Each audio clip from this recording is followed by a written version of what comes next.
O mga kababayan, napanood nyo ba yung post natin kanina?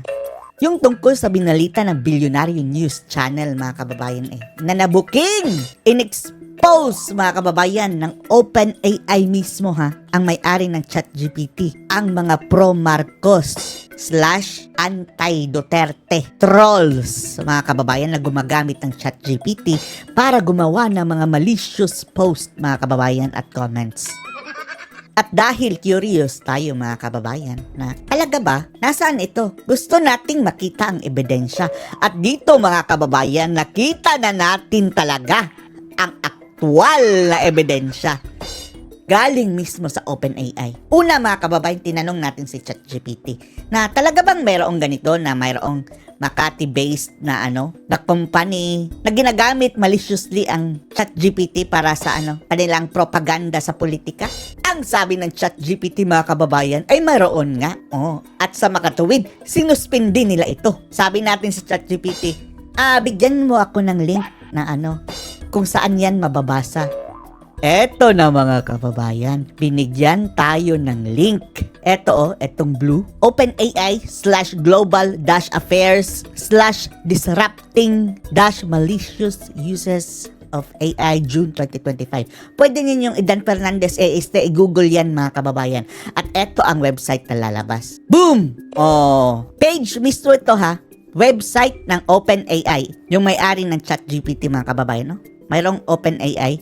Pwede niyo itong i-search sa Google at i-verify mismo sa inyong mga mata mga kababayan. Disrupting malicious uses of AI. Tapos June 2025. I-Google ninyo. Lalabas ito.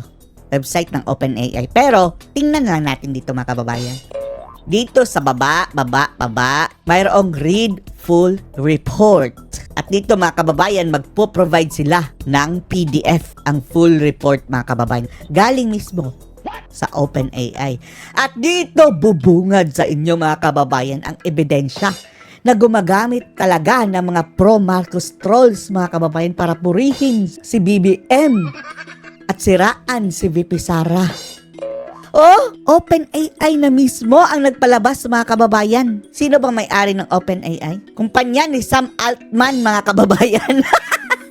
Binuking ang pro-Marcos trolls na tinawag nila mga kababayang Operation High Five. At ayon dito mga kababayan, sinuspindi nila ang mga account na konektado dito sa maliciously gumagamit ng ChatGPT ito. Basahin natin Philippine origin ChatGPT mga kababayan accounts na nag-generate daw ng bulto at volume na social media comments tungkol sa local politics.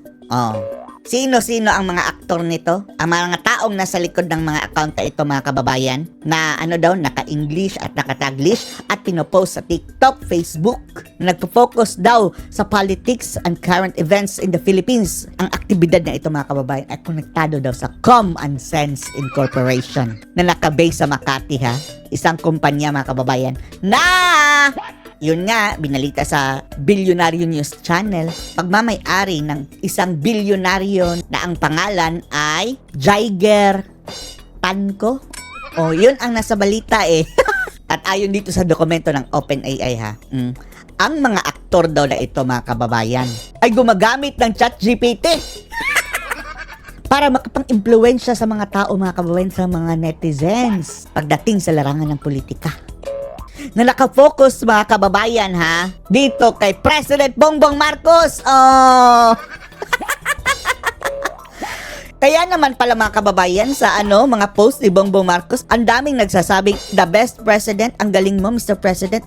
Lahat ng papuri mga kababayan, galing-galing mo, idol, Lodi, ikaw na pinakamagaling, pinaka-best president ever. Ayon dito sa OpenAI mga kababayan, ginamit daw ang kanilang platform para lumikha ng automated replies na kagaya niyan. Typically 10 words. At hindi lang daw sa Facebook, andun din daw sa TikTok mga kababayan. See? Kaya mababasa nyo lahat papuri kay BBM mga kababayan kay Lisa Araneta. Kahit pa sa mga cabinet members nila mga kababayan, makikita nyo iyan. Kaya katakataka, anong kinalaman ng gobyerno nito mga kababayan? Funded ba ito ng government? Bakit lahat ng ahensya ng gobyerno makakakita kayo ng ganitong mga komento?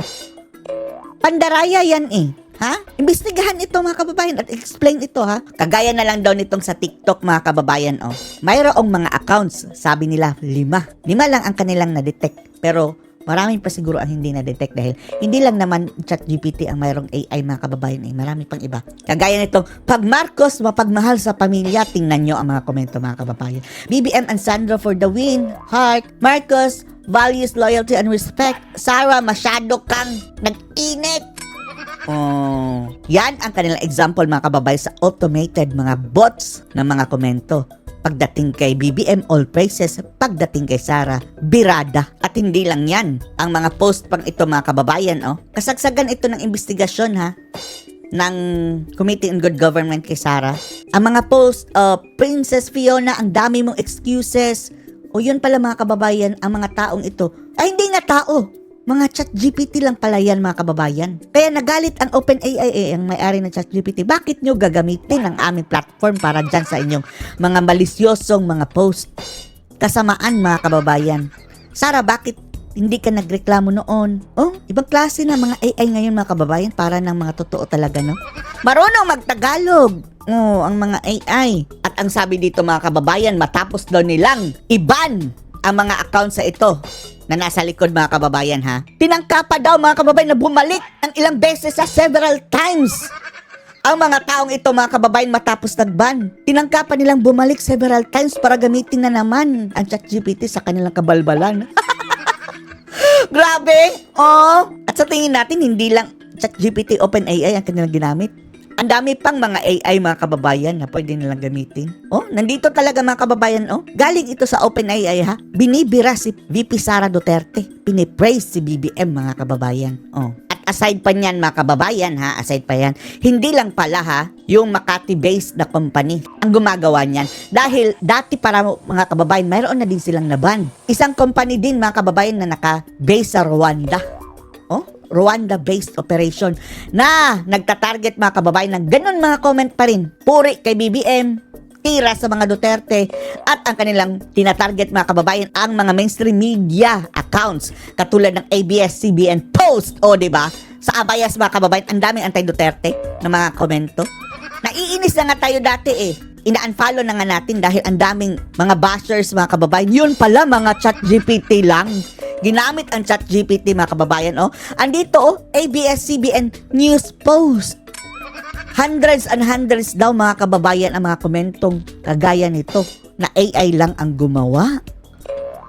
Ay nako. Eto na ba ang Marcos administration mga kababayan? Ha? Bakit? Oh, eto na nga sabi ni Maharlika eh. Gumagamit ng trolls. At ngayon mga kababayan, ChatGPT. Okay lang sana kung trolls eh. Dahil kung ang tao, totoong tao mga kababayan, limited lang ang matatype niya. Ilang comments lang. Oh. Pero kung AI na mga kababayan, kahit pa libo-libo na komento, kaya niyang gawin in an instant. Yan ang mag-change sa naratiba.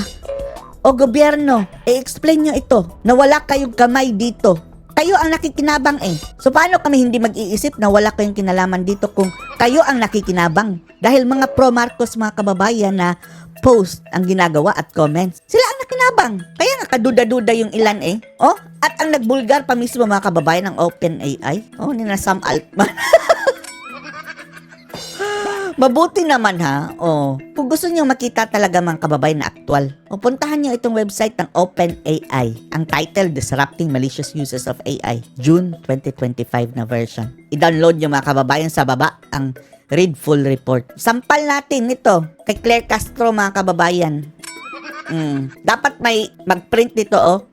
Media, yung taga Net25 mga kababayan, dapat laman niya ito no. Tapos i-print ito. Tapos ipakita sa kanila, oh, ano ito? Pro-Marcos sa mga trolls mga kababayan na puring-puri sa mga Marcoses. Tapos binabash ang mga Duterte. At sa inyo itong ComSense.